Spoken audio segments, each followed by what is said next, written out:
All right, first and foremost, we give all praises, honor, and glory unto the Most High God, Yahweh. We do so in the name of His only begotten Son of the world, calls Christ, Yahweh Shai. Brother Chief Priest, Allah Zabaloy, aka the Grill Hebrew. Priest Issa. And we're back. I know it's been, how many? It's been months, man. It's been a while. It's been, I want to say like November was probably the last. Yeah, it was not 2019. That's Yeah, we haven't done anything in 2019, so, we want to, start breaking y'all off with various podcasts, getting full swing. We've been here in Atlanta for about a little over a month now, by the grace of the Most High, a month and some change. So now that we're settled here in Atlanta, we want to get back in the swing of potting, as the new phrase going around is, podcast and potting, whatever the hell you want to call it. We have so many things to talk about. Right now I'm playing a little 2K. Society's just sitting here, so I'm gonna go to practice. I'm in the playoffs. I'm pretty excited about that. Yeah, the reason why I'm just watching is because he won't play me in 2K because I'm too. Because he's inferior. Just as a person, not in 2K, just as an individual. Well, that's a whole nother. I wouldn't even call it a debate. No, but yeah, I won't play him in 2K. But yeah, I'm 2 games up on the Raptors in the Eastern Conference Finals. I play for the Heat. Currently doing a little practice, a little 3-on-3 at the practice facility. Practice is key, okay? Practice is key if you're playing 2K. Go to practice before every game, all right? And also make sure you got your quarters on 12 minutes if you want to maximize and optimize your stats and and the amount of points you're earning. That's all I'm saying. But yeah, well, then don't play 2K. Because you're not gonna really prosper without those things, without 12-minute quarters, and without going to practice. If you're cold, you're gonna prosper. You're not actually, because you're only gonna earn but so many points. So it's gonna take you, no matter what you say, it's gonna take you even longer to do something else anyway. So you're really not saving time actually. But anyway, there we go.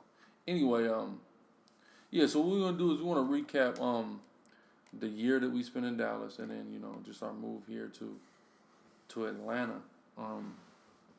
So yeah, man. Oh, I'm bugging. Like getting distracted. Boom, rocking. There we go. What happened? But yeah, so we moved to Dallas last year. Dallas is cool. Dallas is a cool place, man. It's all right. It's a little different though. I think I would say that Dallas probably is number 2 as far as best looking women in the country, second to only Detroit. So that's and when I say best looking one, I mean like highest volume of good looking women. You know what I mean? No matter where you go in Dallas, you're gonna see amazingly good looking sisters, and it's great. The only place, like I said, that could beat that is Detroit. So Dallas definitely had that. I'll say Atlanta's probably right behind Dallas, but I think Dallas just on abundance of quality women got Atlanta beat overall. But yeah, so we moved to Dallas, man. What do you got to say about Dallas? It's a cool city. I got a lot of great memories from Dallas. I miss a lot of people in Dallas. It's crazy because I was just thinking about that a few hours ago. I was thinking about all the good memories I got in Dallas, all the people out there. So shout out to Dallas. The city it's a cool city. It's a super cool city,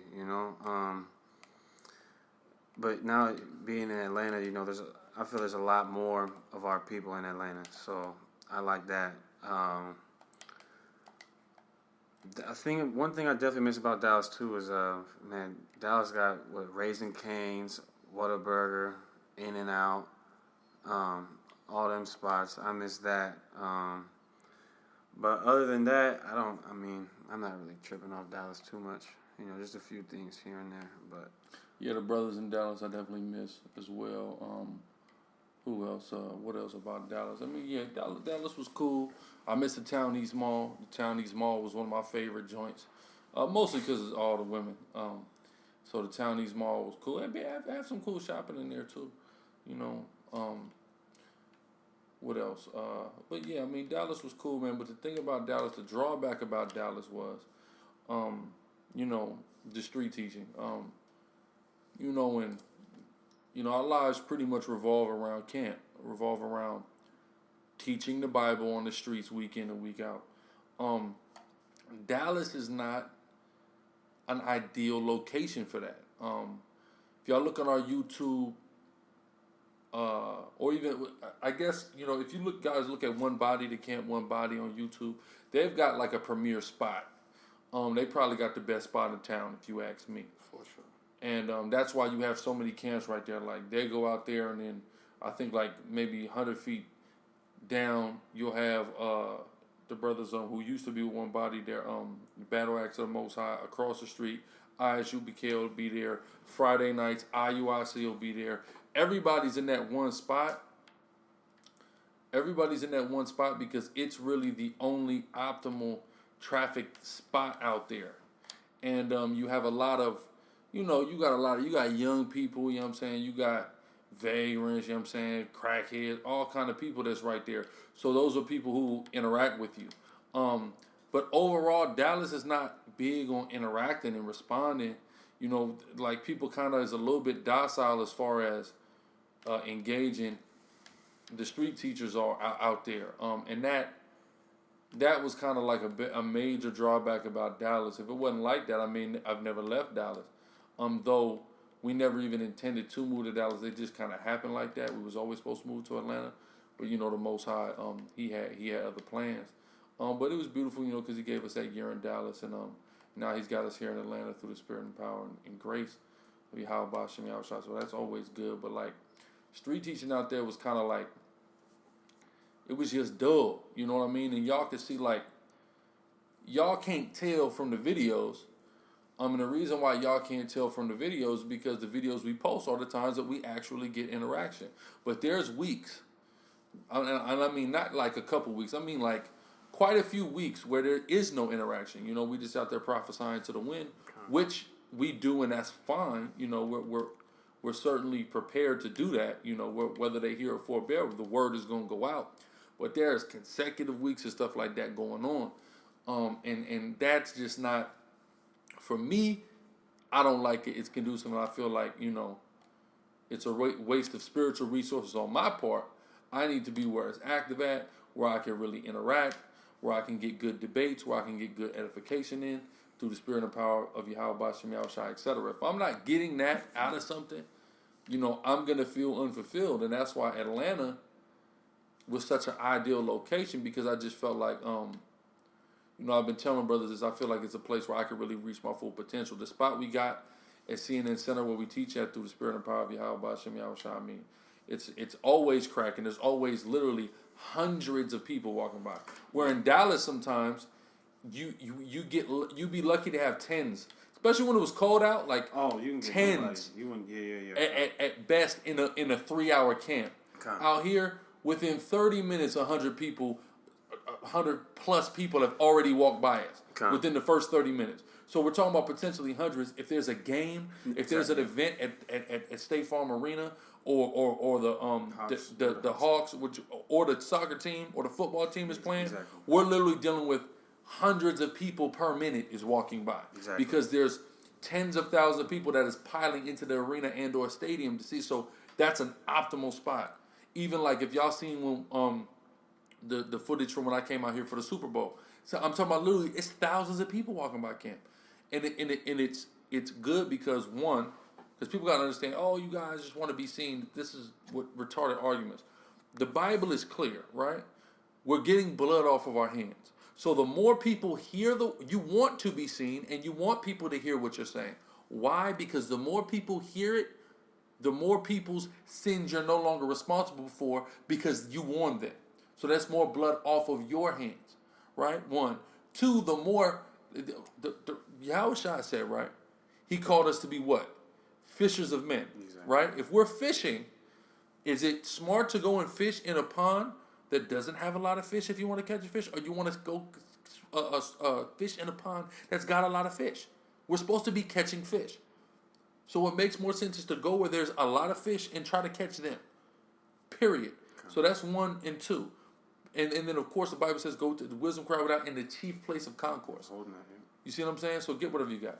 I mean, I don't got to get it, but Proverbs, the 1st chapter, 21st verse, is the chief place of concourse. And especially, if you notice now, the brothers in Dallas, they're by the Giant Eyeball, right? Which now is starting to turn into a beautiful camp spot. But prior to that, we were on Main and Griffin, and it was, I mean...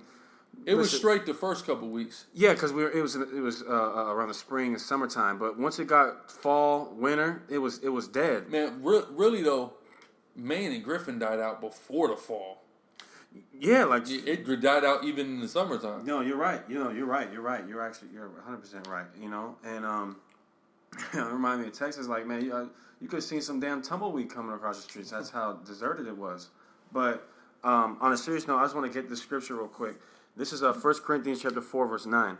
For I think that God has sent forth us, the apostles last, as it were appointed to death, for we are made a spectacle unto the world, and to angels, and to men. So, just in response to anybody saying you guys want to be seen, or things of that nature, I would read that scripture to them. I would also get the scripture where Christ said, let your light shine forth. So, we want to reach a large audience of our people so we can wake them up and sue the elect and get out of here. That's the ultimate goal. Right. And it's more conducive in a city like Atlanta, Georgia. Like, for example... And we still got men out there in Dallas. Exactly. So the word's still going out in Dallas. We just not in Dallas. And then not on just our men, use various camps out there, like we just named. And just, man, it was a beautiful thing. Last camp, it was either the last camp or the one before. We had a crowd of man. There's steps. I don't know if you can see at least 20 people. At least 20 people with fringes on. So we can understand. Not just passers-by. We're talking about it was 20 people that's repented Hebrew Israelites out there. You see that? So our people are starting to wake up, and especially in a city like Atlanta, Georgia, I feel like our people, this may sound crazy, I feel like Atlanta, Georgia is more conscious than Dallas, Texas is. Oh, no, yeah, Atlanta's one of the more conscious cities. I would put Atlanta right out there with New York, Philly, Chicago. Like it's easily top 3 or 5 in the nation because a lot of people from New York come down here. So you got the Israelites are big out here, Nation of Islam, 5 percenters, Nuwabi, all that's big in Atlanta the same way how it's big in New York. The church is a little bigger out here, but overall it's easily top 5 conscious cities. Maybe, yeah. I would put New York, Philly, Chicago, Oakland, Atlanta, like those. Not in any particular order. Like those are the top 5 cities for black consciousness in this country, hands down. And that's what surprised me too is because I remember when I first heard of Dallas, of course you got the Cowboys and stuff like that. But even in the world, I remember there was that Micah Johnson, and he shot like 8 cops. I want to say it was in Dallas, Texas. Mm-hmm. So when I'm moving to Dallas, I'm under the impression that Jake is roused up here. They're conscious, they're awake, stuff like that, and it's. To my surprise, Israel was really docile out there. They docile as hell. And a video that proves that, too, if you go watch our videos at the Henny Fest, the Henny Thing Fest. If you go and watch those videos, I'm talking about literally, we have 1,000 black people. That crowd was 99% black. And everyone, well, not everyone, but I would say 70% because where we were at was the path to the front entrance from the parking lot. Mm-hmm. So people who weren't parking in the parking lot, they didn't go past us. But if you pay attention, that was the minority of the people. Maybe at most 30% of the people went in there. At least 70% of all people who entered that within the first couple hours of it had to walk past us. When that line was dead stopped, there was at least 200 black people standing in front of us, and they wouldn't even listen. So stuff like that, like they really was... I don't know the exact mentality or how to describe it. And on top of that, also, Dallas is not a huge city for foot traffic. Dallas got a lot of malls and plazas, and that's the central locations where people drive there. Number one, you can't do camp at a mall or a plaza because it's private property, and the entrance that people are walking up to is far as hell from the street where you could post up at one. Yeah. So we have those disadvantages. So it was kind of like a few different things that work against street teaching in Dallas. You know what I mean? And I guess that's just a couple. But overall, it goes back to, number one, the mentality.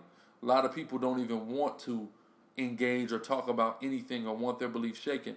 That's why, again, shout out to One Body. If you check the One Body page out, that's why they start going door to door. Yep.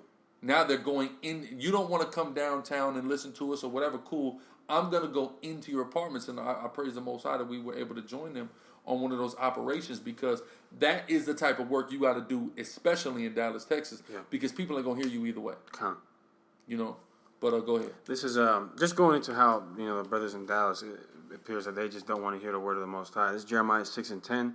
To whom shall I speak and give warning that they may hear? Behold, their ear is uncircumcised, and they cannot hearken. Behold, the word of Yahweh is unto them a reproach. They have no delight in it. And when you read it in the NLT, it says they scorn the word of the Lord. They don't want to listen at all. And that's, of course, our people as a whole, but really specifically, I would say Dallas, the brothers in Dallas, Texas, they just don't care at all. Like that's so crazy. You brought up the Hennessy Fest footage. I totally forgot about that. We're literally speaking to a crowd of hundreds of our people, and they won't even acknowledge that we're there. Like, we're invisible to them. It's some of the craziest stuff I've ever seen. And a lot of it, truthfully, has to do with fear. It's fear of being made to look like a fool, one, from not knowing what we're talking, not being familiar, and being able to engage us on an intellectual level. That's one thing. Then it's fear of, I don't want the white man to see me doing this. Then it's fear of acceptance from peers. My peers are going to accept that I'm partaking in this, etc. So fear is the first level of that has a lot to do with it. Is the fear aspect, fear of those three things, social, or the white man. You know what I'm saying, and of not being on an intellectual level to really engage. All of those things play. I would say that would be like the fundamental reason why we didn't get a lot of interaction in Dallas. Yeah, but shout out to, make sure y'all are listening to it. Like we said earlier, we are still, SICARRI is still in Dallas, Texas. That's right. And it was crazy because people kept asking me, what was so annoying to me, and now people are doing it a little bit in Atlanta, asking me, when you gonna be back in Dallas? Like, nigga, I live in Dallas. Well, I live there. I don't live there now. Now in Atlanta, they're starting to do it. I live here. Like, this is where I stay at. You know what I'm saying? Like, don't ask when I'm going to be back somewhere. And then on top of that, don't even worry about me. Our camp is there. So it doesn't matter whether I'm there or not.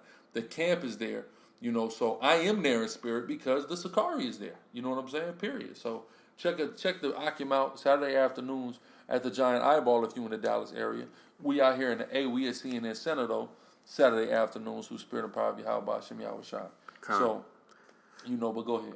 And I'm, of course, the move, like the brother brought out earlier, was ultimately we wanted to go to Atlanta, but the scripture said man's goings are of the Lord. So I'm thankful to the Most High. I praise the Most High. I'm eternally thankful that we got to stop in Dallas because I learned so much. I learned in that 1 year in Dallas. I've learned so many lessons, of course, with the scriptures, but just life lessons in that 1 year that. It was truly a blessing, and it really equipped me to, now that I am in Atlanta, enabled me to handle different situations and things of that nature. And so Atlanta needs work, and that's why I'm so glad we came out here. Because I kept telling brothers before we got out here, I said, Lord willing, as soon as we get out to Atlanta, we're going to really start to build this thing through the Spirit. And it's become real apparent that that's exactly what's going on. We're building this thing through the Spirit and Power of Yahweh Shem Yahweh Shai, and it don't look like it's slowing down. So yeah, like you said, like it's the same thing. How we came into Dallas, with a plan of action, not with just a plan of action to just doing the work. Number one, that's really our plan of action is doing the work. Simple. You know what I'm saying? Very simple. Do the work. Like Kevin Costner told you, if you build it, they will come. And that's a motto that I've always lived by, and I tell every brother, who want to get down with SICARRI, like people be like, oh, is there a SICARRI here or there? Hey, look, build it. If you build it, they will come. Prime example of that, we got Officer Abaja, in the Inland Empire. You know what I'm saying? Now the Inland Empire brothers is out there doing it. Seattle doing it. The Bay Area SICARRI doing it. Phoenix SICARRI doing it. Chicago SICARRI doing it. We just got another soldier. Frisco. I said the Bay. You said Toronto, Canada. You know what I'm saying? Doing it. And in the Southeast now, Florida's getting built at such an exponential level. Starting with first soldier Yakal, then soldier Rob Yawasab, but now Rob Yawasab got 5, 6 men. You know what I'm saying? Down there in South Florida. That's just South Florida. That's not counting Tampa or Orlando. You know what I mean? We got brothers in these various cities through the spirit and power of Yahweh Shem Yahushua. But the whole thing is, we instill in brothers' heads to build it. Go and do the work. Right? Yahushua said, if you love me, feed my sheep. So go out there and build it in the spirit of Yahushua. And what's going to happen is, it's going to manifest. You know what I'm saying? So that's what's going on. So, we were able to go in there with that work ethic that y'all know we got through the Spirit. The Most High has blessed us with that work ethic. Able to go out there with that work ethic and build up Dallas, and now leave the keys to Dallas to Officer Yahya Daya, and he's been able to do what he needed to do out there. It's raising up. They're getting all kind of views on the SICARRI Dallas YouTube, etc. They're doing their thing, through the Spirit. So it's a beautiful thing. Now we're in Atlanta. Now, you know what I'm saying? And now Atlanta, we've had 4 brothers come into camp in the last month. Yep. Which is monumental. You know what I mean? Hey, look, including a celebrity. You know what I'm saying? So all praise to the Most High for that. So we getting all brothers from all walks of life. I don't care if you was a gangbanger, a nerd, a damn celebrity, a homeless man. We getting brothers from every aspect of life into this truth, teaching them repentance through the spirit and power of Yahweh Shem Yahushua. Like, that's what it's about. And that's what we did in through the spirit. We were able to do it in Dallas and San Diego, and we're doing the work of an evangelist, man. You know what I'm saying? Like, that's what we're doing. So, like the brother said, I'm also thankful for the year that we was able to spend in Dallas. It was an overall great experience. You know what I'm saying? Overall great experience. But it just the kind of catch-22 was the street teaching, how the streets were. You know what I'm saying? But outside of that, I really ain't got no complaints about Dallas, other than them niggas can't drive in Dallas. Dallas also, people are overall kind of rude in Dallas also. Yeah, I was surprised about that. People are pretty rude. Like, they're not hospitable. Like, that whole Southern hospitality, it starts, I guess, east of the Mississippi, I assume, because Dallas, they was not friendly in Dallas whatsoever. You know what I'm saying? They're not hospitable like Atlanta. But yeah, I mean, I mess with Dallas overall, man. Especially, I mentioned Townies Mall, but I also got to mention one of my favorite haunts, which is Walmart on Buckner. If you ever in the Dallas area, make sure to check out Walmart on Buckner. You know what I'm saying? As a matter of fact, we was living in an area, the overall area is called Pleasant Grove. But the particular little hood we lived in was called Jungle West, man, and it was going down out there. A lot of the same story that you hear all over the country, man. I mean, all kind of shit. I mean, it was shooting all the time. Especially this last few months before we moved, there was a lot of shooting going on. Things of that nature. You know what I mean? So they certainly need to work out there. So that's why it's good that the camp is planted in the spirit there, and all the other camps are there as well, because the work is certainly needed there. But more innovative approaches may need to be taken to spread it, i.e., one body with the door-to-door ministry. You know what I'm saying? Because they need it. Go ahead, you had a point? Yeah, I got a couple of scriptures. This is Daniel chapter 12. Just going back off what the brother said, that through the spirit and power of Yahweh Shem Yahushua, we've been able to add 4 brothers in this camp. And for anybody that's a member of a camp or that's vaguely familiar with how that process goes, that's 4 people in a month. That's a big deal. That's a lot of people. Yeah, and I have to point out, to become a member of SICARRI, you have to take 3 months worth of courses, and you have to be in attendance at 3 months worth of classes, and you have to pass 3 tests. So it's not like we don't just put niggas on. Right, right. Like, if you don't take 3 months of going through 12 different classes, reading 3 different entire books in the Bible, taking tests predicated upon those books that assign reading and those classes, and have your ass outside on the streets in attendance, if you're not doing that 12 times, you can't be down with SICARRI. So we're not just putting niggas on. That means 4 different people went through that rigorous 3-month regimen and proved themselves through the spirit and power of Yahweh Shem Yahushua for this organization. We ain't saying that's how you got to prove yourself to the Most High, but as far as to be a member of this organization, that's what you got to do. And let me just say this too. Those tests are not easy tests, okay? Especially the first one. That's not a cakewalk. So for the brothers to be able to go through that and do what they did is a great and powerful thing. But I want to read this. This is Daniel chapter 12, verse 4. But thou, O Daniel, shut up the words and seal the book, even to the time of the end.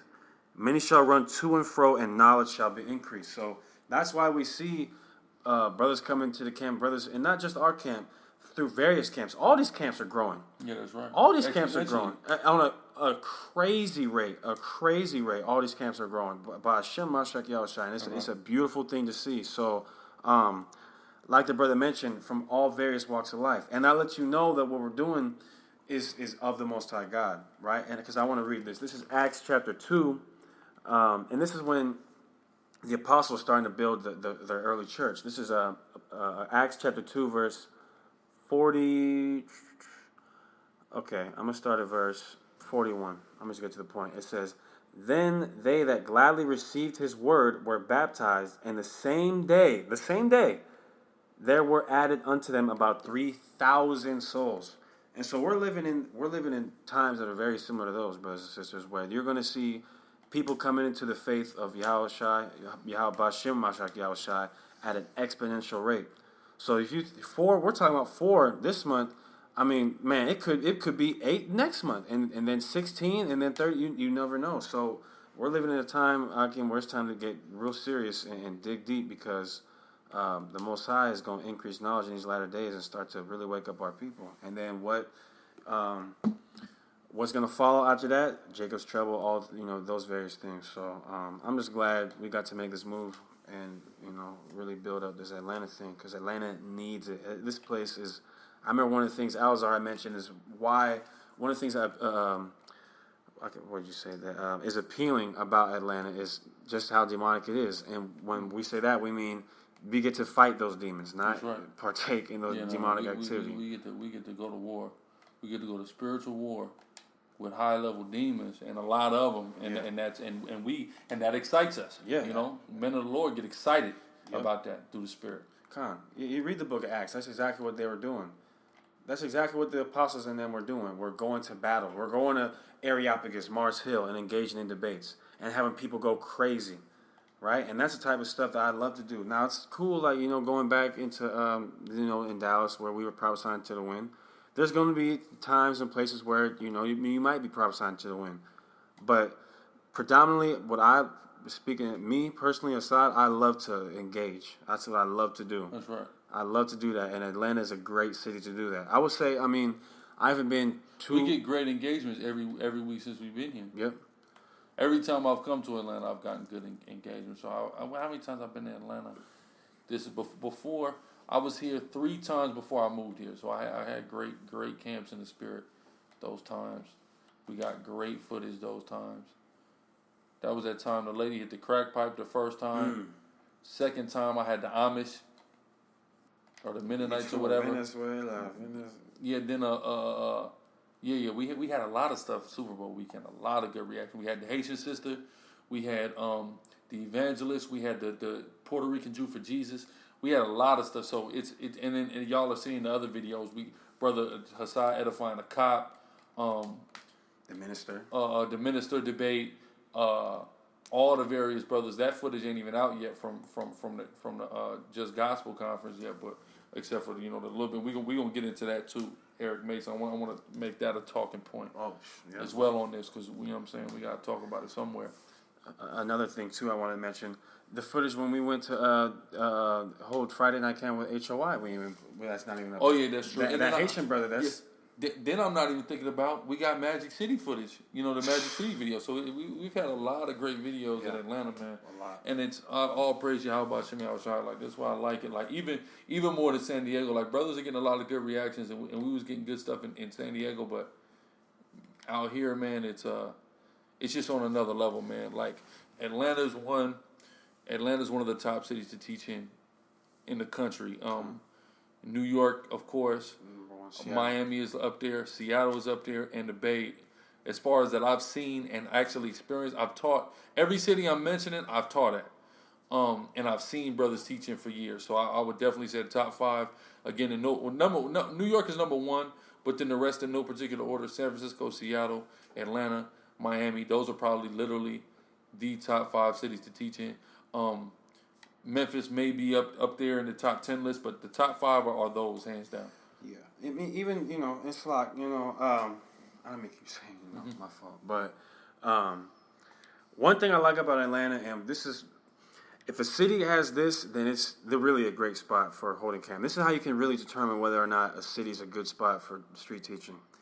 Can you, at any day of the week, go to a certain spot and know for sure you're going to get an audience? Or at least many people walking by? And the answer is yes in Atlanta. You go down by the West End, where we were. Well, we were, and we taught y'all. We was out there for 10 hours. We took a 1 hour break, right, to eat. But outside of that, which was in the middle, that was after 3 hours of teaching. And then we went, did it, and then went and did another 6 hours, right? And it was people walking by and engagements at every point from 12:35 in the afternoon, 35 minutes afternoon, to 10:30 at night. Mm-hmm. There was no point where, even when it was kind of slow, there still was a lot of people, and we were getting interactions, we were getting edification, we were cutting people, all of that. Y'all will see it's going to be a lot of footage that's going to come out from that day. Y'all going to see Hooters in our back, and a lot of videos coming. And that's a testament to, how conducive Atlanta is for street teaching. And then of course it's Atlanta, so 80% of the people that you're seeing are your people. Exactly. So it's fish to be caught, or at least blood get off your hands, because you're warning the sinful man in a wicked way. Yep. But go ahead. And that's one thing I like about Atlanta, and you won't get that in Dallas. The only time in Dallas where you're gonna get a large audience or a large crowd is at the Giant Eyeball, or you might get that if you're very lucky. Where One Body's at, they could probably get a crowd. But really, like if you go back and watch the videos from us in Dallas. Yeah, but I won't even say at all times of the day. They're good on Saturdays, but in the middle of the week. No, that's what I'm saying. You know what I'm saying? Midday in the middle of the week, you may not have that crowd. Yeah, that's exactly what I was about to say. That's only on a Friday or a Saturday, not a Sunday, because it's dead on a Sunday out there even. Mm-hmm. But the only time you really get to see us have a large crowd in Dallas is one of two things. Either it's Friday night on Elm Street, or it's at an event. Period. That's it. Yeah. That's it. It was either Elm Street, or we went to the Big 12 Championship, or we went to the Red River Showdown, the Texas State Fair. That's it. That's the only time we really got a big crowd. Yeah, when we're just, and those are special events too. Those aren't even every. Like we went to AT&T Stadium. Hypothetically, maybe we could go there every week, but then it's just like the majority of the people which I didn't even realize, the majority of the people that's going to AT&T Stadium, be it for the Cowboys games or for the Big 12 title, were Edomites. Yeah. It was mostly vast majority white people. Yeah. So that's an issue. You know what I'm saying? Like here we know, like even for the UFC event, it was a lot of white people, like more white people than usual were by CNN Center, but there was still at least 50% of the crowd was black. You know what I'm saying? So and one thing that's great about it is because, I was teaching for, how many hours did I teach? I was teaching for a while. Yeah, you probably taught at least 6 hours. On that day. Him personally taught at least 6 hours.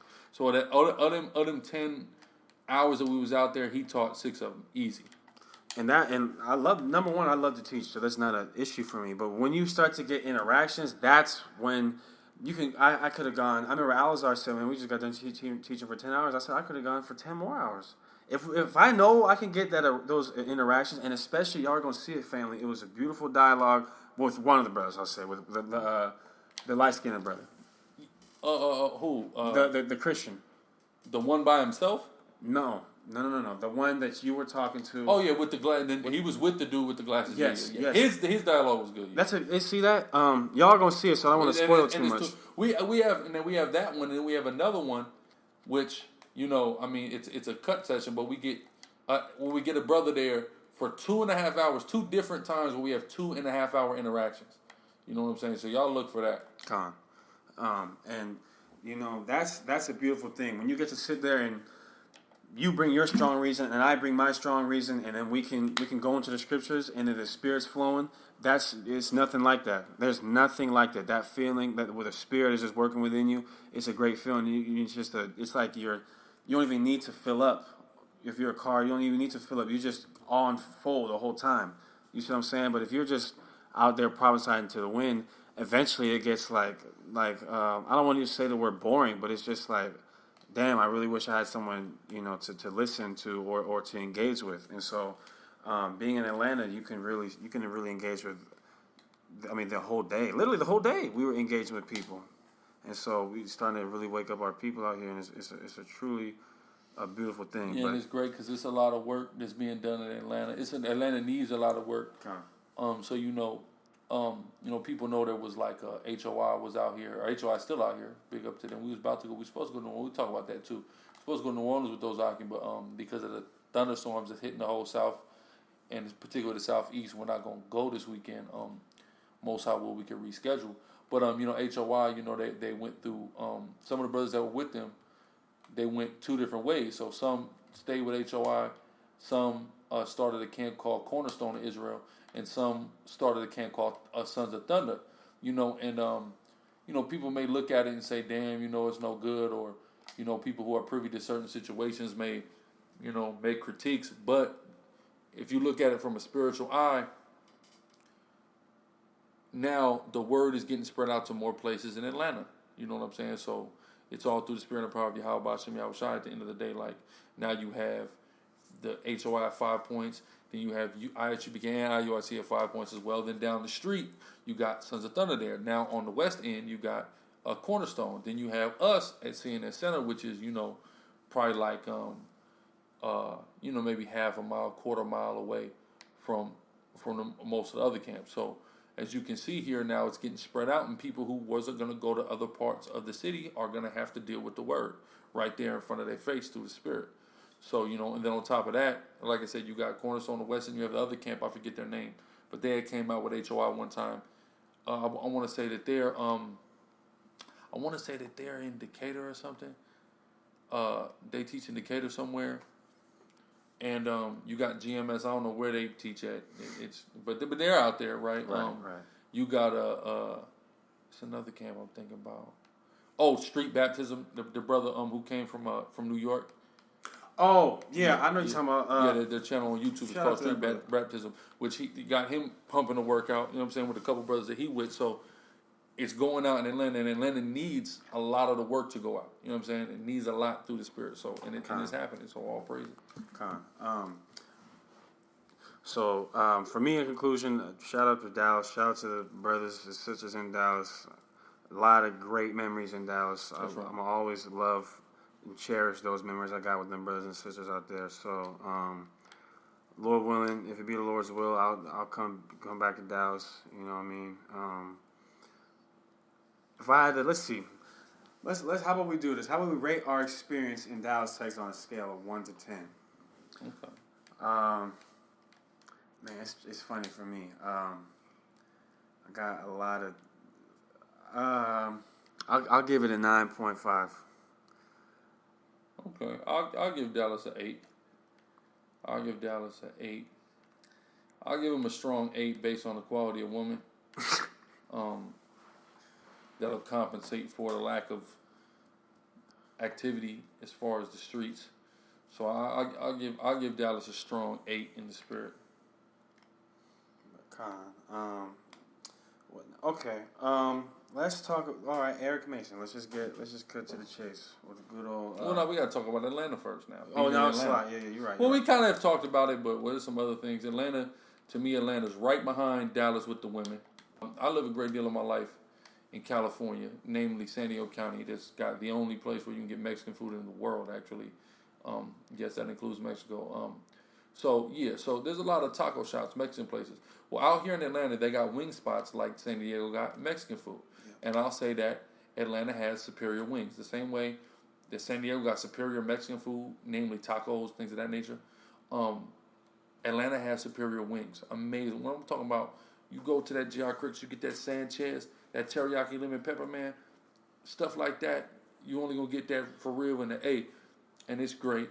Again, I'm gonna emphasize this again: the quality of women just right behind Dallas, right? These Walmarts is cracking, these malls is cracking out here too. Yeah. Right, but go ahead. Well, let me say this too, and I'm gonna just tell the truth right quick. J.R. Creek is a great spot. American Deli is a great spot. I know a spot in Atlanta, Georgia, that has better wings than both of those places. Oh yeah. Combined. And guess what? I'm not gonna tell y'all. I'm gonna keep it a secret. Okay, because I don't want to wait in a 30-minute line because y'all niggas. Y'all niggas is piling in. That's not happening. Trying to get I'm gonna keep it to myself. I'm gonna say this, and I'll praise this to the God of Abraham, Isaac, and Jacob. All right, that spot just so happens to be right up the street from us. So all praises to the Most High. And guess what? I'm gonna put y'all on. It's not King's. It's not King's Fish and Wings. It's not there. But they're cool too. Y'all can go there. If y'all want to go there, I'll put y'all on the Kings. Okay, y'all can go there. Y'all get your little fried rice or the little Philly cheesesteak and your wings. You do how y'all gonna do it. But there's another spot. I'm not telling you. Don't worry about it. Don't hit me up. Don't call me. Don't ask me. Don't message me. Okay, shalom. No, none of that because I'm not gonna answer you. But yeah, Atlanta got wings. It's got remember Kendrick Lamar said California got the 3 W's: women, weed, and weather. Well, Dallas got women, wings, and weather. Atlanta, you mean? Atlanta, women, wings, and weather. Okay, and so that's a pretty good combination if you ask me. So I look for a lot better food. A lot better food and a lot better women than California. I'm gonna just keep that shit 100. Yeah, I hate on California. If you're a black and Hispanic, I don't know what you're still doing. In California, they want you out of there. Yeah. Just leave. Just come to the South. Come to the South. They had the Great Migration. Where you want it. And I was for the Great Migration. South, yeah. We got to come back south, man. So I can't really say too much on Atlanta because it's only been a month and some change, but we'll probably do this in like 6 months time or 3. Who knows? We'll do this again eventually and give an update on our experience in Atlanta. Well, hopefully we're not in here first. Hey, hopefully y'all wish y'all come. Right? Just in case if not. But you got anything else to say let's get on Eric Mason. Okay, Eric. Let's get on Eric Mason. We gotta start from the beginning now. So y'all know, actually it was Super Bowl weekend. I was here in Atlanta. But I learned last minute through the Spirit about a woke church conference that they were having in Dallas. And I gave the orders to Officer Assad, who was overseeing the camp, that weekend in my stead. I said, look, man, you go out there in front of that church and hold camp and call them pastors out. He was familiar with Eric Mason already. I was vaguely familiar, but I didn't remember him by face or name. But I remember his back and forth with James White and how absolutely racist I thought James White's response to him was. How totally insensitively racist James White's response was. I was literally appalled listening to that Alpha and Omega show live when James White was responding to Dr. James White was responding to Dr. Eric Mason. But anyway, we held camp outside the church. They held camp outside the church. Y'all seen the video. Eric Mason runs from Hebrew Israelites. So go ahead and talk about it. And we've done some videos on it since then, but we could just a quick run through. A brief synopsis. Go ahead. So like the brother said, real quick, the way I'm familiar with Eric Mason is he did a video with Adam. What's his name? Coleman. I think so. Yeah. One of them Shield Squad individuals. So apparently debunking Deuteronomy 20th chapter, and so I saw that. It got some views, so that's how I was familiar with him. So when Alazar brought him to my attention, I remember I looked at the flyer, and I noticed he was there. And this is the craziest part, family. In the back of my mind, as soon as I got there, I was hoping. I really hope. Like, what if he comes out? Like, I want to talk to him. I don't want to just talk to no random. I want to talk to the big dude. Yeah, and that's why when he came up, that's why when he came up, and I said to him, "Oh, you the head honcho. You the dude on the flyer." He said, "Oh, yeah, I'm not no head honcho. I'm a servant." He said, "I'm a servant." Well, the greatest among you shall be a servant, asshole. Right, but So what you said was you're the greatest. Well, go ahead. But I didn't even. I don't even need to go through what we said. Y'all seen the video. If you haven't, go watch it. Yeah. It speaks for itself. Let's see. Afterwards, what happened? He made a slander. He blasphemed us. Okay, that's right. He blasphemed us yeah. By making all kinds of not threats. He later made some threats, but at the time he just lied. And for example, a lie, he said that I cursed him out. Mind you, we have this whole thing on video. He coincidentally posted a 30-second clip on with his... no curse words, we said. Not only were there no curse words, but then when we posted our video, not our video, the video, the whole only video, unedited video, our dialogue between him and the only thing that could be perceived as a curse word is when I said "damn." And that was after he left, though. You said "damn" too, for the record, right? No, I said "damn." You said "damn" while he was up there. He said, I can't remember what he said, but I said talking to y'all was like talking to a damn wall because y'all don't answer the question. Okay. He said, why are you getting tight, bruh? And then I said, I'm not even talking to you, right? The other guy. You're underwing. And look, he shut up too. He knew his place. He shut right up.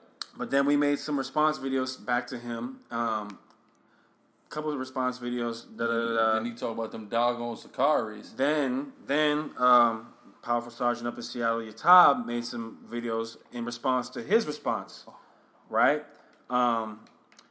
Did great numbers, all praise to the Most High. And then, let's just flash forward, go forward, Salakia.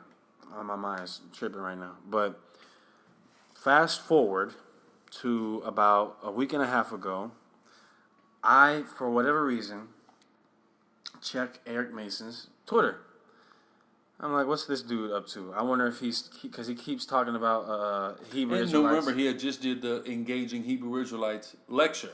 So this is why you're checking it. This is how he's fresh in your mind anyway. That video had just dropped. And so, yeah, you're right. That's exactly what happened. I checked his. He posted on his Epiphany Fellowship church thing on YouTube. I just happened to scroll by and find it. And so I checked his Twitter, and I noticed he's going to be in Atlanta, Georgia. So I immediately told Alazar, I want to say it's probably 2 days before. Yeah, 2 days before. And then remember, we responded to that lecture on Tuesday for class, right? And we didn't mention nothing about it because we didn't want to front our move. And we just wanted to pop up on Thursday unbeknownst and see if he was going to man up or not. You know, so we knew about it Tuesday while we're doing this live, rebutting his Engaging Hebrew Israelites lecture. We was already privy. Right. Where's the Greek Matthew? Where's Waldo? Hashtag where's the Greek Matthew? Hashtag looking for Mason. Hashtag look for Mason. Shout out Divine Prospect, and then also hashtag set it off. Set it off. Yeah. Oh, yeah. I gotta bring that up. That wouldn't be a threatening innuendo, would it be? I hope not. But anyway, he in response to us going into a Christian church, because he said these people are gonna go and invade your Christian churches, which I can't confirm for 100% fact, but I have a strong inclination that what he's saying is based off a video that me and some of the brothers in Dallas infiltrated a Christian church, and because he mentioned how specific he got, a Wednesday night Bible study. I invaded a Christian church during a Wednesday night Bible study. How that's a pretty nice coincidence, right? So if it's not, that's okay. That's just a coincidence, whatever. But I think it is personally. But in response to us doing that, mind you, we have Bibles in our bags, not weapons. Firearms. He says in response to that you need to have armed security. And I'm going to quote you, Eric Mason, Waldo. You said... Turn the other cheek, no. Turn the other cheek, no, right? And then you also said you don't have an old man out there with a walkie-talkie who can call 911. No, you need someone who is out there that can set it off. Right? Someone who's got to set it off a weapon. Now, speaking of guys setting it off, right? Didn't you have... I want you to produce some facts and evidence of 4 Navy SEALs beating up 18 Hebrew Israelites. And putting them in the hospital. Not just beating them up. They were hospitalized. You're such a liar, Eric. You're such a liar. But listen, man. We, in all seriousness, my beloved brother, Eric Mason, if you're listening... I think us as black men should find it in our hearts to come together and have an intelligent dialogue to show our people and to show the community, the world, that we can come together and have an intellectual dialogue as black men without any yelling, without any slandering or lying or things of that nature, and we'll let the viewing audience determine who wins. But instead, what you're choosing to do, brother, is make lies, slander, and run. That's not what the Bible says, brother. 1 Peter 3:15, sanctify the Lord God in your hearts, be always ready to give an answer. And that's the Greek word, apologia. We always hear it, right? So why don't you practice what you preach, King, right? And we can have a very constructive dialogue, brother. And it won't be anything disrespectful about it. We can just talk about the Bible, and that's all it's got to be. We've already done it. I've already illustrated that I can have a discussion with you about the Bible and it not go anywhere south. So, let's just do it, brother. You know what I'm saying? Because all this running and you making a video and stuff like that, and those doggone SICARRIs set it off. Why don't we just talk about it, man? Those grimy cats. All right, they're grimy. We're grimy. Yeah, I mean, it's really ridiculous. So we went out there at 12:30. The conference started at 1 p.m. We was out there at 12:35. How do I know? We have videotape. So the first video starts at 12:35. Of course, videotapes are timestamped on the cell phone. You know, so in the spirit, I looked, boom, 12:35 p.m. 25 minutes before the conference. He spoke at 2, 4, and 4:40. Right or wrong, Officer Asad? Yes. According to the schedule, he spoke at 2, 4, and 4:40. So we was out there an hour and a half before he spoke, right? We told people who were going into the conference, let Eric Mason know. Let Eric Mason know. I'm sure it started to buzz in that room. Oh, the Hebrew Israelites are outside, right? So they said, okay, maybe he's going to holler at us after his speech, right? Because he's speaking he's speaking at 2 and then he speaks again at 4, right? So maybe he'll come holler at us after. After 4 came and he wasn't out there, that's when we went for our lunch break. We said, okay, he's speaking at 4 and 4:40. So I know he's not going to come out now, right? What happened? We went across the street to Hooters and ate. Well, and I was called on the comment board. A Christian called me a thug for eating at Hooters. And if eating at Hooters makes you a thug, it's a lot of people who are thugs in the earth. But anyway, so boom, we go across and we eat. So that was no more than an hour. We was right back on the streets going in. So we spoke at 4 and 4:40. We was out there till 10:30. Before the sun went down, so I want to say it was probably like around 7:30, I believe the timestamp. About 7:30, because I had notified Divine Prospect about the conference and that we was out there. So he popped up and then he went inside. He actually went inside of the conference, right? He got some engaging done in there, you know what I mean? So we was on the outside, the brother Divine was on the inside. So he informed us, okay, Eric Mason had already left. He was gone. So we was out there for 7 hours and he couldn't show up and he just left, right? Cool. That just shows you his integrity at that point. We was out there looking for him. He's on the internet calling us grimy, calling us those doggone SICARRIs, all this stuff, making a whole lecture, 2.5 hour lecture on how to engage us, but he can't bring himself out there and engage. I'm going to be honest with you. It is appalling that it's 2019, right? And we have a black man in Eric Mason who is a theologian, who is a doctor, right? Who has received a doctor's degree, right? And he can't come and engage his own brothers culturally.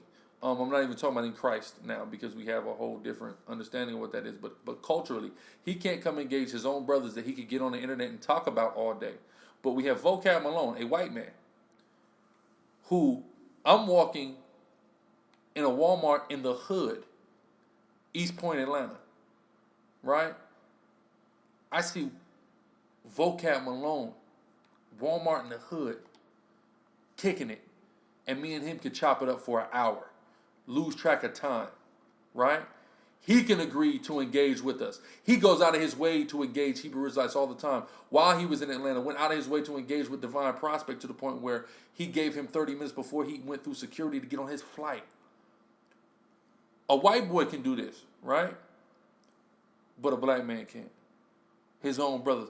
That is ludicrous, but that also substantiates the wind of the curses that are aforementioned in this Bible starting in Deuteronomy 28th chapter. That clearly is a demonstration of that. He can't come and holler at the white boy. Again, I seen him, Walmart, in the hood. He's like, Alizar, Vocab I'm talking about. Oh, damn, Vocab, what's up? What the hell is you doing? Nigga in East Point. That was my first day in Atlanta. as a resident, right? But Eric Mason, our own brother, that's insane to me, man. And it's appalling, man. And Eric, you gotta check yourself as a black man. Seriously. You have to check yourself. And I'm not even saying this like everything aside, man. All this other stuff aside, you know, I know, you know, you're a part of the woke church, and we can criticize the woke church all we want, right? But I understand that you have taken an initiative to have a gospel message that affirms the value, the importance of cultural identity, etc., of black people. I can say that for sure, right? So you have a care and an acknowledgement for certain of the same aspects that we do, right? And of course, of scripture and things of that nature. So, bro, you can't, as a self-respecting brother, honestly think that this behavior is becoming, bro. Now, if we make an ass of ourselves and we act out of pocket, that don't do nothing but make you look better. If you at least come and try us out. But you ran last time and you try to blame it on a flight. If you was just leaving because you had a flight, and I said this before and I say it again, you could have said, listen, brother, it was good dialoguing with you. I have to take a flight. I'll get up with y'all some other time. But you didn't do it. That's why we said you ran. Because you didn't make that statement. You just, in mid-sentence, in this brother, in the middle of this brother speaking, you just walked away. No, you said, gotta go. Just, gotta go, walked away. You know what I'm saying? You out. With absolutely no respect for your fellow brother. Is that Christ-like? Right? So, we have that going on. You really got to check yourself, bro. Because we don't care nothing. We got brothers who used to be in your church that's in our camp right now. All praise Yahweh Shem Yahushua, out of that madness. That's right. Right? But we have no problem dialoguing respectfully from you. Number one, Vocab Malone said he and I had the most respectful debate ever. So you can't sit there and act like we're just these disrespectful monsters, these doggone SICARRIs that you're trying to make us out to be. You know what I'm saying? We could easily have a respectful debate, but if you give us that opportunity and we act the ass, then that don't do nothing but reflect positively on you and negatively on us, but you won't even give us that opportunity.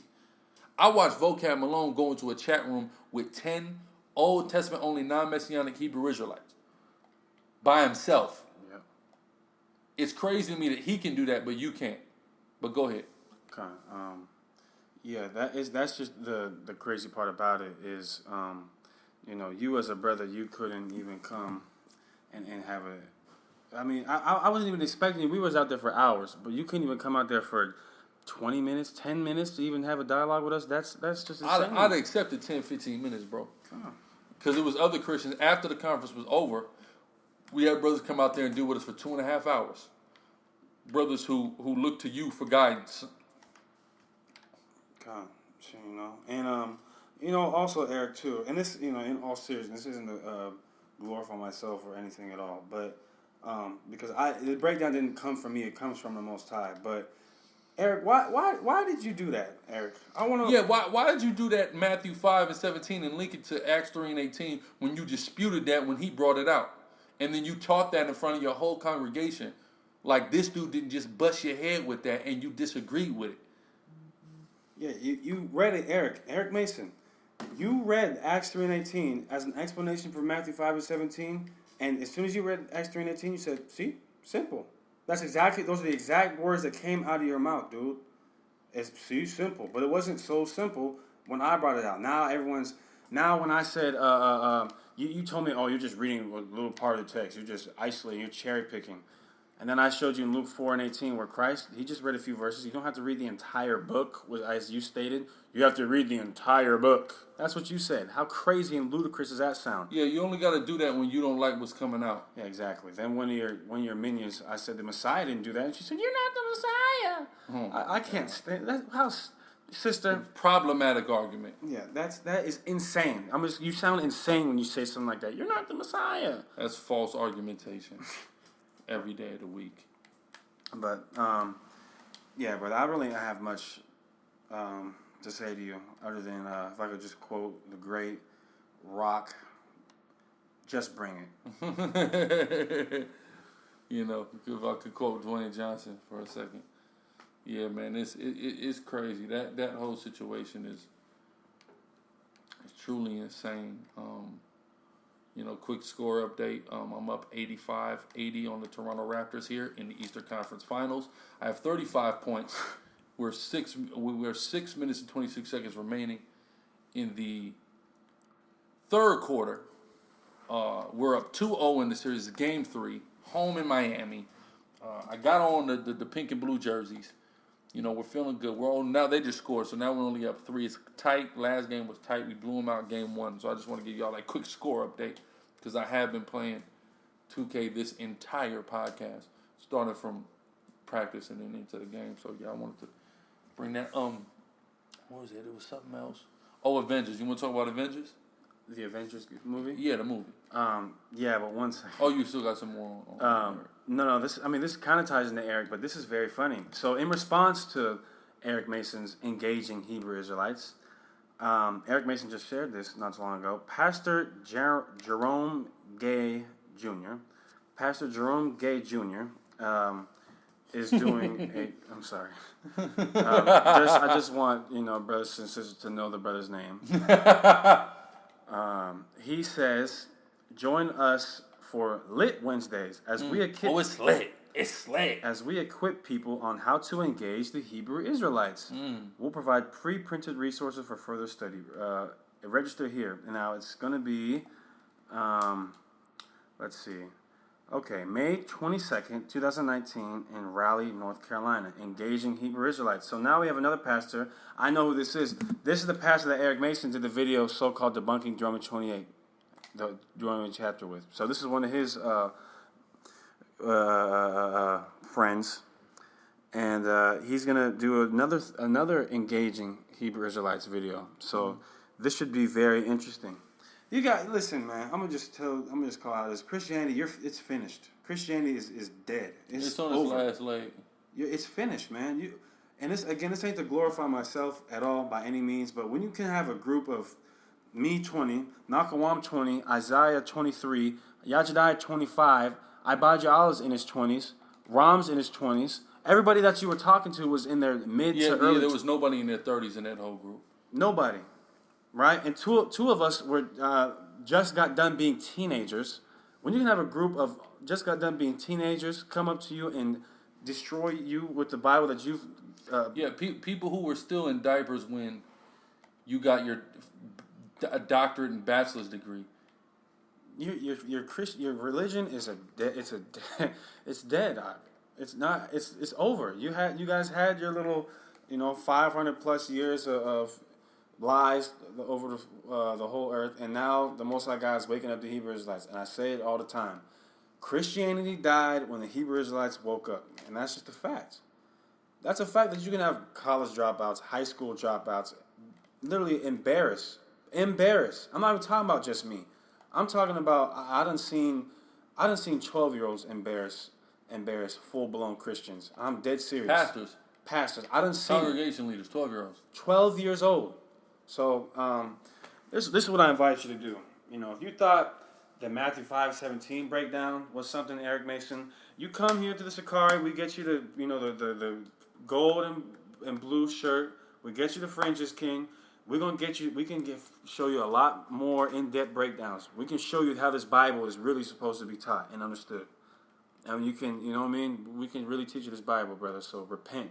That's what I invite you to do. Like Eric Mason said when he was talking about Ariel. And why don't you say his name, Eric Mason? We know who you're talking about. A former member of our church was led astray to the Hebrew Israelites. We know who you're talking about. We're talking about the brother Ariel. That's another brother who could probably confound you. But anyway, so I'm gonna say the exact same thing you said to him. We love you, brother. We invite you back to the Lord Jesus Christ. We invite you to repent. God still loves you, and you don't have to be led astray. Okay, come back to the Most High God and repent, brother. That's my message to you, Eric Mason. Repent, or you shall likewise perish. But that's all I gotta say concerning Dr. Eric Mason. All right, moving on to Avengers Endgame. So I didn't like it. There's some things I liked and there's some things I didn't like. We'll talk about it. First off, when I first saw the movie, I thought it was a big joke. The first 10, 15 minutes. This is the type of stuff, like, they put loopholes and, like, stuff in the movies because they have to make a sequel, and all the good guys, the bad guy can't ever just win, right? So they have to put some BS in the movie to make it so where the good guys can have a shot, right? And the number one thing, immediately, what was crazy to me is, okay, so they're able to find Thanos super quickly, right? Okay, whatever, they've got technology, we can chalk it up to that, fine. Well, no, his daughter knew where he was at. Okay, you're right, but why? This is the number one thing. Why did he destroy the Infinity Stones? Makes perfect sense. No, it doesn't, and I'm gonna show you why it doesn't. Because in the actual Infinity Gauntlet story in Marvel, and let me tell you something. Let me preface it with this. I don't read comics, okay? So don't come here, you're a nerd, you're just having a nerd rage. You are a nerd, but that's all right. Anyway, I'm not, though. I'm not, if you want to call me a nerd, that's fine, but I'm not a nerd for Marvel or DC Comics. Okay, true. Certainly. I don't read them. I don't much like them that much. Anyway, just because of how mad I was at this movie, actually read part of the actual Infinity Gauntlet story, and it's just so unrelated, it's not even funny. You can't destroy the Infinity Stones, man. You can't do it. But you know why? That makes sense. But you know why you know why he does in this movie? Because if he didn't, then it would be over for everybody. So they have to put some stupid plot twist into this movie to have the. Well, it has to be a movie. Man, no, there doesn't. Man, they should have just ended it with the first one. The bad guy win. Let the bad guy win sometimes. Sometimes, listen, I'm not talking about reality. The bad guy should never win, but in the movie.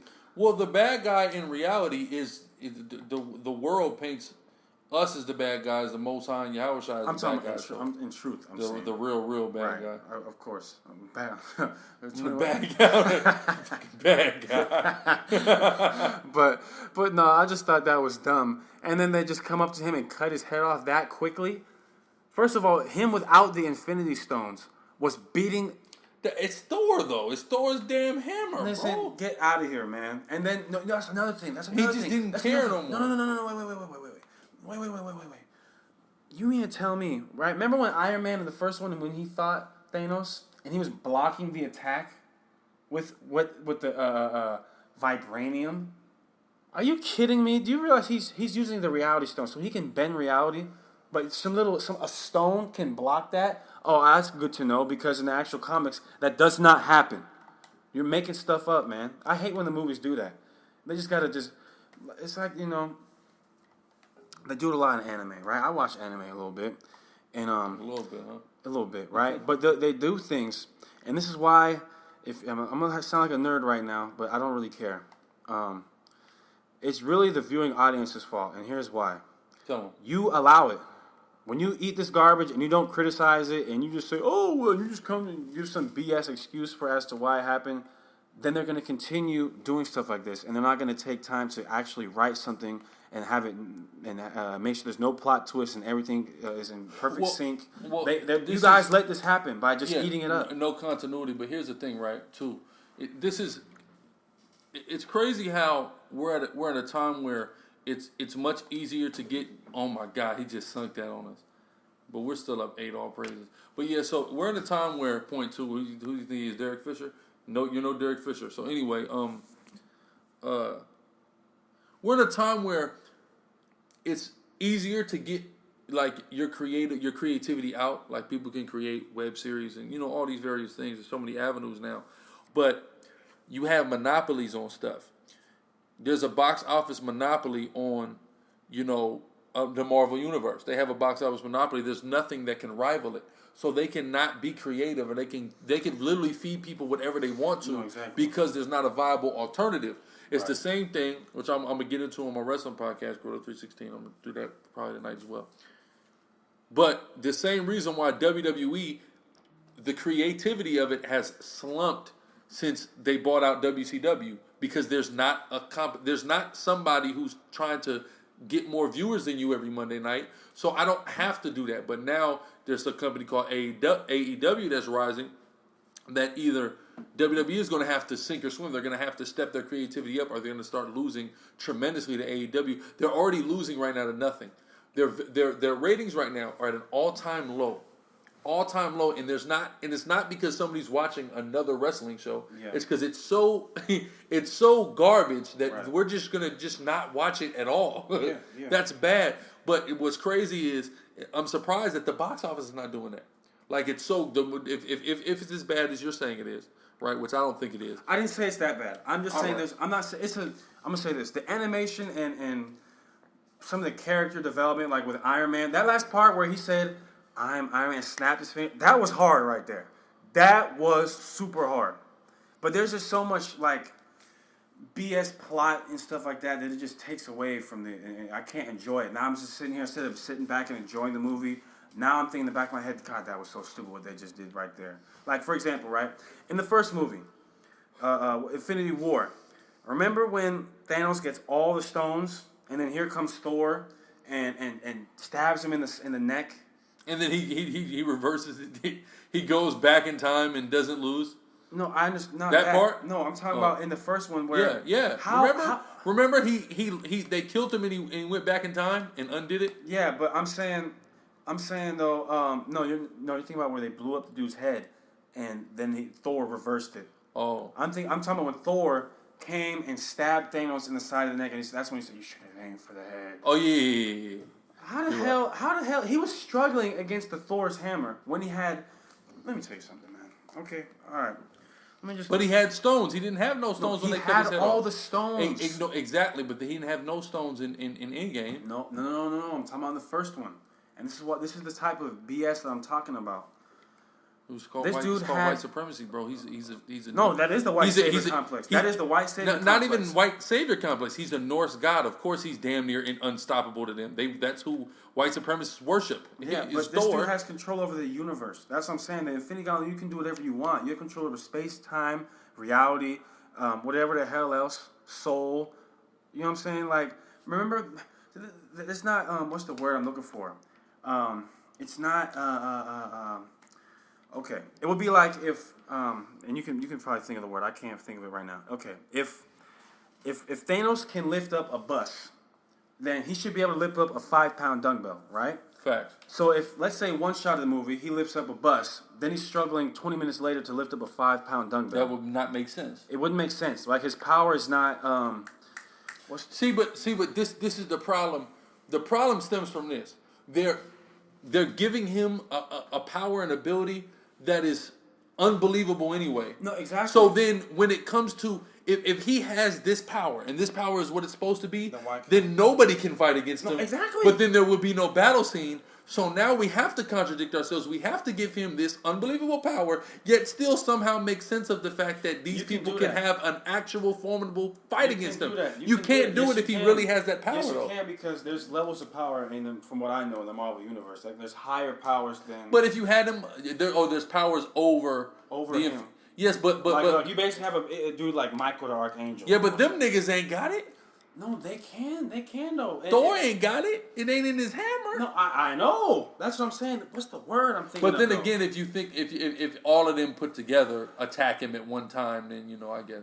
Exactly. Maybe they can distract him. Who knows? You see what I'm saying? That makes a lot more sense than one scene where they're trying to fight Thanos and he's only got 3 of the stones.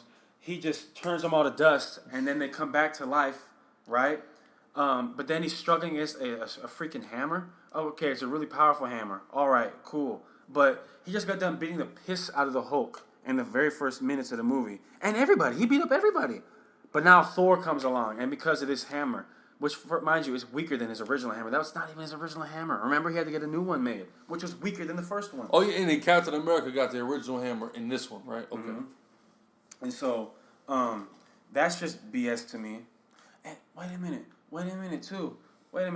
How is it in the first one, when he had all 6 of the stones, when his power is basically omnipotent, he was struggling against the hammer, but now in this movie, he's able to beat up Iron Man, Spider-Man. No, it was Iron Man, Captain America and Thor at the same time without any stones. You see what I'm saying?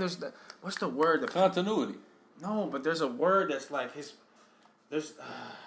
And if Yash Dai listening to this, he knows exactly. He's probably saying the word right now. Besides, you idiot, it's this word. For the record, I just went for 50. I got 50. We got 4 minutes left.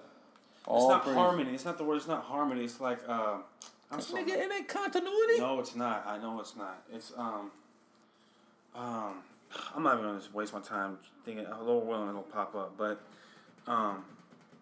it's just not on. It's just it keeps contradicting itself. He's got 6 stones and he's struggling to fight against Thor, but then he has no stones and he's beating the piss out of Thor. Remember that at the end of the Endgame, he was beating his ass. Not flow, not progression. No. Cohesive. It's not cohesion. No. Coherence. No. I don't know what to tell you. But I want to say it starts with an F, but it doesn't. Player of the game. All praise. Praises. But yeah, that's what I'm saying. It doesn't make sense. He's beating the piss out of Thor. He's beating the absolute piss, especially out of Iron Man. Iron Man was really getting his ass whooped. No, Captain America. So Captain America, he was beating all 3 of them up. But then in the first one, when he's got even more power, now he's not. That's what I'm saying. That's the type of stuff that makes me, not be able to enjoy movies sometimes. Like, for example, the Broly movie. I'm not even going. Well, that's just. But that's why I can really appreciate a really good movie or a show that doesn't have any BS stuff like that. I really enjoy it. I really, really, really enjoy it because that's a real work of art to me.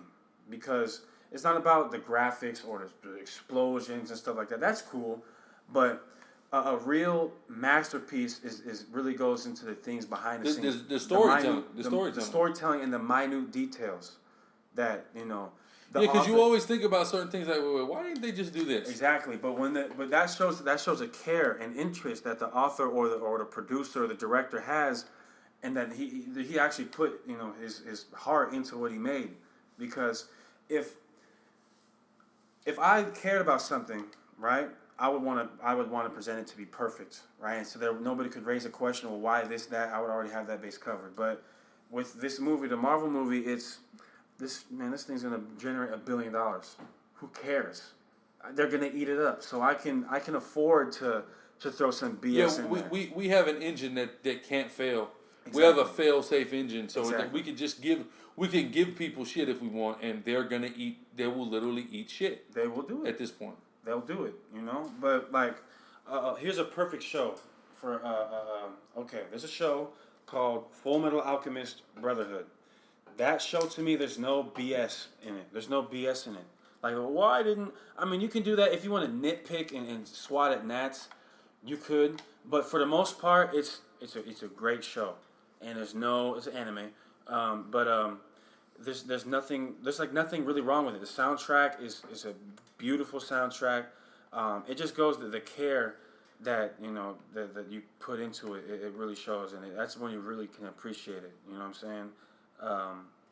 Like anything in life, when you really, really are meticulous and want to perfect your craft, people really appreciate that. And so maybe because I watch anime, and I would say that more so that because anime, of course, comes from a book, all right? Of Marvel does too, but I would say it's different. A manga, right? But maybe the cultural difference. That's probably is because the Japanese culture is a bit more strict, and I know this firsthand, that, maybe that's why Americans, like in this culture, is just a big cluster ball of whatever put together, and they're just going to serve it to you, and your ass is going to eat it. It's literally that simple. You're going to eat what's on your plate, and what's on our plate is whatever Slop. Marvel wants. Yeah, exactly. Whereas... I mean, we see that with a lot of stuff, and then, like, where's the competition? This is how you know they're all, like, in cahoots. Does Disney own Marvel? I have no idea. Look it up for me. I believe they do own Marvel, and they own Lucas. They own, like, everything now. You can't even do anything. If it's all them, of course they're not competing. It's not like Marvel's competing against the new Star Wars. Yeah, they do. See that? So this all if everything is owned by the same person, then there is no competition. Then it's a monopoly. They can do whatever they want, give you whatever they want. You know what I'm saying? So yeah. I mean, me personally, I liked Infinity Wars, or what is it, Endgame, or whatever the hell it's called. Endgame. And one all praise. Gang. So Endgame was cool. I didn't see a problem with it. Most people I know complained about it, had complaints. I didn't really see a problem with it. Interesting. I would say that the whole concept in which that they took on going back in time, etc. That was I thought that was interesting. I thought that was, when all seemed hopeless. I mean, what else were they gonna do but go back in time? Yeah, but I don't mean to interrupt. One thing that just reminded me of here's another why moment, right? So Iron Man. Now the reason why why he died, because they say a mere mortal can't just use the snap like that. Mm-hmm. But why didn't he just kill Thanos? He could have killed him without snapping his fingers. He's got control over reality and time and all that. He could have killed him without doing it. So why didn't he just kill Thanos? What was the finger snap doing? The finger snap returns because the finger snap that Thanos originally did killed all half of life. But mind you, Thor... But they were in the past, right? No, they were not. They went back to the... Back to the future, yeah. Thor and them went to... Because it was a Thor. Hold on. But if you kill him, he's from the past. No, he's... No, Thanos is from the past. He's in a different timeline. That's not how it works. But if I kill him there... Hulk explained that's not how it works with time. Okay. Right, so it'd be like if I were to go back in time and kill Iron Man when he was a baby, then Iron Man would just disappear, the one right now standing. That's not how it works. Would you create an alternate universe? That's exactly. That's not how it works. So, but here's the thing. Remember, Hulk... That's why they had to go and return all the stones later, so an alternate universe wouldn't create... Okay. Yes, so remember, Hulk snapped his fingers, remember? Mm-hmm. And he damn near passed out. That's why at the end of the movie, the Black Panther and everybody came back, because Hulk snap brought everyone back. Mm-hmm. So what the hell was... Why did Iron Man have to snap his fingers? To kill Thanos? He could have done that without doing it. He could have just used the power a little bit to kill him and then kill everybody else. And then if he wanted to return everything, because I guess the Earth was kind of destroyed because of Thanos' army, he could have given it to somebody else. He could have given the damn gauntlet to somebody else who's not a normal human to snap their fingers, and he wouldn't have had to die. But no, we want to create this epic moment at the end where Iron Man says, "I'm Iron Man," and snaps his finger, which is cool, but there's no need for that. That's what I'm saying. If you want to create an epic moment like that, then make it to where there's no questions raised about it. You see what I'm saying? Like, you can make it a good moment.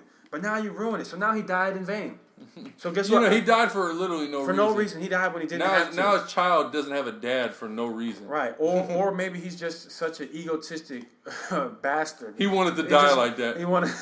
And I can see that. And that's why he had a fucking pre-made "If I Die" video hologram ready. Right. And see, that's another thing, too. Get the hell out of here, man. We just won. We went up 3-0 in the series. I had 63.5 assists, 5 rebounds. Is that my final stats? Matter of fact, I'm gonna look up why did Iron Man have to snap his fingers? Yeah, maybe somebody has an explanation. Well, these Marvel nerds have an explanation. Just went up 3-0 on these fuck niggas. Yeah, Kawhi. Let me see. What I finished with? I was surprised I think it was meant to die. He was meant to die. I'm trying to figure out, why did he have to die? Thor, mind you, brothers and sisters, right? When Thanos snapped his finger, he killed half life in the universe. The Hulk's snap returned half the life in the universe. Already. So what Thanos did was undone with the Hulk snap, minus the damage that had already been done on the planet Earth when Thanos arrived. Right? And started destroying stuff. So that's BS, man. He snapped his fingers to kill one nigga. One guy in the army. What you really have to do? There was no need to do that. Well, no, and his army, though. That was a lot of... This army's a lot of niggas. Okay, but you wouldn't need a snap to do this, what you're saying? Okay, no. 63, 5 rebounds, 7 assists. No, you could use the power without the snap to kill the rest of them and kill Thanos. Honestly, you could, his army, mind you, is weak. So let's say Thanos, Yeah, they was fucking that army up anyway. Come on, man. You know it's me. Those are unnamed minions and creatures. Mind you, Thanos doesn't have the gauntlet. It's just Thanos. Yeah, Just regular Thanos, which is strong. But all of y'all combined with Iron Man with the gauntlet could have taken him down easily. You can manipulate reality, bro. You can manipulate reality. So you can use that and just say, you can turn this nigga into a chicken. Seriously. I'm going to turn Thanos into a chicken.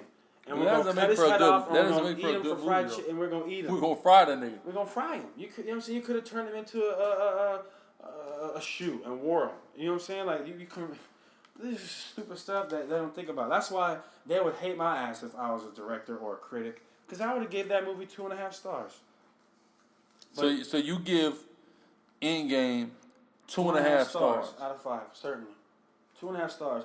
But you know what? I'll give it 3 because it wasn't all. I mean, I'll give it 3 too. It wasn't all that. I don't have a bunch of gripes, but it still wasn't super great. Because I don't want. I wouldn't put it over Black Panther. Hell no. Black Panther was a. It's the greatest Marvel. What's greater than Marvel than Black Panther? I don't know. I can't come up the top of my head and think about it. But I want to say I thought you had a couple. Iron Man 1 was cold. Iron Man the first one was. Iron Man is cold. Straight. But here's the thing too. What I was thinking. The acting was phenomenal. There was great acting in that movie. Except the Hulk's character, there was some stuff. It was just like a little too much joking going on. You know, like guys. The universe is in shambles. There's not time to be taking selfies with the Hulk and stuff like that. You remember when they're in the damn coffee shop? It's got to be comic relief, bro. Comical, bro. That's not funny. If there's not comic relief and a balance, then ain't no comical relief, my nigga. Half the universe just died, and there's nothing. Why are y'all in a coffee shop? Y'all need to be figuring out what the hell it is that y'all need to do to reverse this stuff. Nigga, in the damn Ant-Man. Remember Ant-Man's getting mad because nobody knows who he is? But then Ant-Man, I don't like Ant-Man. I just don't like him. I don't have a reason to, so call me what you want. I just don't like Ant-Man. It's because his powers. It's because it's goddamn Paul Rudd. That's why. It's not a superhero. Oh, right. True. Maybe that's it. There's nothing superhero about Paul Rudd. He's the nigga from 40-Year-Old Virgin and Forgetting Sarah Marshall. And knocked up like that. He's funny. That's it. That nigga's not a superhero. You know, I like him in that aspect, but I certainly I don't see him as a superhero or him being serious is not even pleasant to watch, truthfully. So yeah, I just read this article. They don't list the reason why he had to die. There is no reason.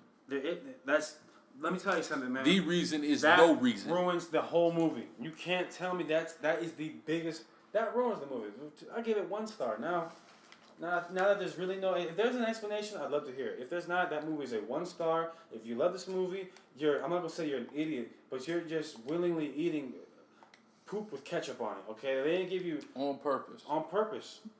You just and listen, man. I didn't pay this damn movie. I saw it online for free last week. So you're a criminal. I saw it in the theater. Sorry. I didn't watch it. Excuse me. I did not. When I said that is I saw a trailer online for it last week. I didn't see the whole movie online last week. That is illegal. Okay? That's illegal. Okay, piracy. What is it? Remember that movie? Is a crime. Okay, and I'm not gonna go to jail for something I did not do. Okay, I watched the movie. And that's it. I watched the movie. Yeah, okay. I saw it. I went to see the film. Quick sidebar, just so y'all understand where my playoff stats are at in the spirit and how the Lord is dealing with me on these playoff stats. I'm averaging 60.2 points per game. Okay, this is 11 games into the playoffs. 7.2 rebounds a game, 5.4 assists a game, 2 blocks a game in 13 playoff games in my rookie year, nigga. Yeah, get big, eat, do numbers, barbecue chicken, all of that. Right? And we're undefeated in the playoffs. 11-0. On our way most I will to the title. So yeah, I just wanted to put that out there. But yeah. In game I get that mug by 3 stars. I couldn't give it nothing more. Cause I mean I thought it was cool. It was more good than bad. I didn't see a lot of I don't have a lot of huge hang-ups about that. In truth. You feel me? But it wasn't like super good though, you know. But it was cool. So I'd give it 3 out of 5, for sure. But yeah, man. Let me tell you something right now. I'm gonna be honest too. If I was a director for if someone came up to me and said, "I'll give you a budget of however much you want to make a movie," I guarantee it right now. You can quote. I will make the greatest movie of all time. I'll make the greatest on my phone. You'll make the greatest movie of all time. I will make the greatest movie of all time. Is that not like the most pride? That's a statement of total pride. That you would make, you have the ability and wherewithal. Create the greatest movie of all time. The greatest show of all time. That's insanity. The greatest series of all time. That's insanity. I'll follow. You're drunk with pride right now. I'm not drunk with pride. You must be. No, I'm not. If you think that you know how many times I've sat there and when I've watched so you'd make I thought of a script. You'll make the greatest movie of all time. I will make the great. Now, well, that's subjective. That's subjective. It's very subjective. That's subjective. And the same thing you're saying, another 100,000 people will say. Okay, well, we'll see. That they would walk into school thinking of a goddamn movie script, and it would be the greatest thing of all time. Well, it would. So that's an extreme jump out the window. Well, here's a jump out the window. You just leaped out of the window. I'm gonna leap. Okay, I'm gonna make. You leaped out of an open window too. At that, you didn't even jump out. You didn't even break the glass. It just was open. That's fine. That's fine because. Not only will I make the greatest movie of all time, I can make the great. Listen, man. Let me tell you something, man. Okay, one thing you're gonna learn about SICARRI. What's that? Okay, I'm a very diverse individual. Okay, I can make an opera. You know what I'm saying? Ooh. I could make a. You can do an operas, nigga. I can do an opera. You know what I'm saying? I could do it. I done it. I've done this. You've made an opera before? I've participated in an opera before, and based on my experience. What about a hip opera? A hip hopper? A hip hopper. Oh, a hip hopper? I could do it. I could do a hip hopper. Have you ever seen the only hip hopper to ever exist? Nope. See what I'm saying? What is it? It's called Carmen. No, I ain't seen it. Aired on MTV Star. But I can make it. I can make it. Okay? I could do it. I could listen. I'm a very artistic person. Mm-hmm. Okay? Now, I'll say this. Movie, I think I could. Anime, hands down. Hands down, I'll make the greatest anime ever. Hands down. I will do it. Hassan could do it. Of course, you would make what you would consider the greatest because you will put all the elements that you like. Yes. That doesn't mean that and the everybody masses else will like it. Everybody else will like it. That's a thing. Everybody else will love it. You're drunk with pride. I'm not drunk with pride. How can you not say you're drunk with pride if you seriously believe what's in your brain would be liked by everyone else? Because even a figurative everyone else. Oh, can I answer that? Because I like dope. Can I say the word? So you like word? Hold on. So you like what everyone else likes? Is that what you're saying? I was about to say. Oh, so if you don't like, I know it's not what you're about to say, which is how it's going to work against you. If you don't like what everyone else likes, how are you going to take what you like and make something that everyone else likes? Because can I say it? I'm not trying to curse. Confounded. Right? Go ahead, curse if you want. Because I like dope shit. That's why. I like dope shit. Everyone likes. If you like dope shit, everyone you'll like my dope shit. Everyone likes. Everyone dope. Shut up, all that shit up. Everyone likes dope shit, and what's dope is subjective. Right.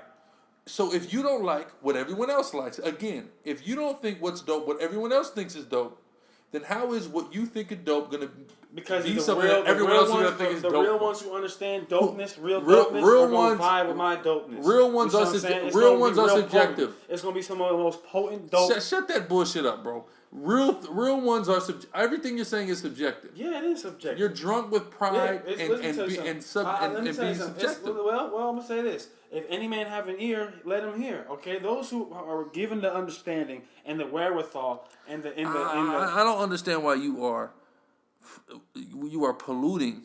I'm not polluting. You're polluting my listeners' ears with your bullshit right now. Okay, well listen, man. If total bullshit. You don't like the movie or anime that I'll produce, it's because you're whack. You're not pretty. Yeah, that's why. How about that? Another subjective opinion. And I'm flat. I hope y'all. I'm flexing right now. Hassad, if you don't like it, it's because your ass is whack and you shouldn't watch anything. Hassad, can you not be subjective for 1 second in your life?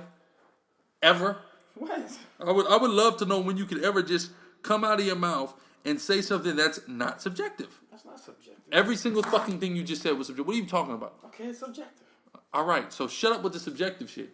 and say something objective for once in your life. I personally think I would create a great film. No shit. Everyone personally thinks that. No, they don't. Oh my God. Not everybody. Okay, well, I would say in general, people probably think if they had the budget and the resources to cultivate a film or a show, that they would create what they would think is a great show or great film. Of course, because you would do it exactly how you would want to do it. You know how you know when you're great? When you can make something that you wouldn't like. I can do that too. I can do that too. I can make something. I've got the formula to make something that I wouldn't like, but other people would like. But it's not about that, because I know I like dope shit. So I'm gonna create some dope shit. Everyone likes dope shit. No, they don't. Dope is subjective. No, Stop don't. saying this dope. I said speak objectively. Listen, can you do that for a second? Not everybody likes dope shit. Everyone likes what they perceive as dope. No. Okay, so dope is a colloquial descriptive term that can be used interchangeably for good, cool, whatever. Right. So the only thing people like is things that are dope to them. I mean, some people don't like dope. Some people like bad stuff. Who? The white man. First off, some people like bad stuff. Dope is bad. The white man. Let's deal with the word dope. Dope is bad. Shut up, man. Dope is bad, right? So the word in and of itself has a negative connotation. No, I mean, so some people do like bad. Bad is also used as a descriptive of something positive as well, but it's bad. So now we've entered an intellectual paradox. No, we are certainly in a paradox. We live every day in a goddamn paradox called the United States of America. It is a fucking We live in a place where niggas use the words bad, all negative connotation words to describe something that invokes positive thoughts and positive emotions. Do you know why we do that? Why do we do it? Okay, if I could just quote the Bach Wars, because the white man is the goddamn devil. Well, that's true. I will certainly put all of the blame on the white man, woman, and child. In all certainty, they are 1,000% to blame for the paradox that we live in on a day-to-day basis, without a doubt. What is a goddamn paradox, man? I was just talking about. It's not a paradise, nigga. It's a paradox. I hate this place, man. Sometimes, but that's why we thought Thanos was bad. Well, guess what? Yao Shai is getting ready. He's not gonna kill half a life, but there's gonna be a third of people getting killed. Okay, so to tie this back to the Bible, you read Revelation, the 9th chapter. A third of all men are going to get put to death in that day. And I say, hallelujah for that. Stop banging on the goddamn table. My bad. What is wrong with you? I'm trying to prove a point. This guy is a real asshole, man. A real character. A real character. And I can't stand beside him for one more second, so we're just going to end on that. We'll give all praise again to Yahweh Shem Yahweh Shai. And we'll be back with y'all Most High will regularly. So keep listening. Shalom. Shalom.